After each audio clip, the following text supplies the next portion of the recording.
Well, hey there, fight fans, and welcome to another edition of the Speed Bag. Today, a segment I like to call, You See What You've Done? Now, as I'm sure you've probably heard, MMA heavyweight great Fedor Emelianenko is rumored to be coming out of retirement at the age of 38. He said, according to a Russian website, that he's already started intensive training to get himself back into fighting shape. And, who knows where he'll eventually land when he decides to actually get back in the cage. Now, because of this, I blame Bellator. I believe Bellator, Kimbo Slice, Tito Ortiz, Ken Shamrock, that whole cadre of individuals who has made a cottage industry recently in MMA out of old, past their prime fighters doing huge numbers on TV and probably pulling in pretty sizable paychecks.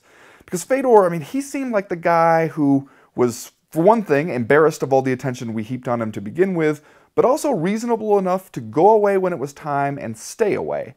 And now he looks around, he sees this party of his peers going on. How is he not going to want to go and get back in on that?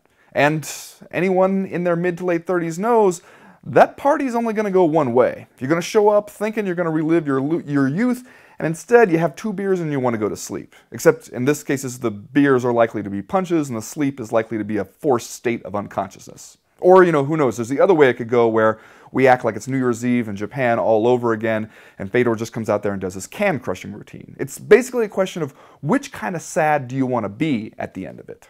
And for Fedor, who seemed like he was out, and then he gets pulled back in. So there you go, Bellator. You see what you've done?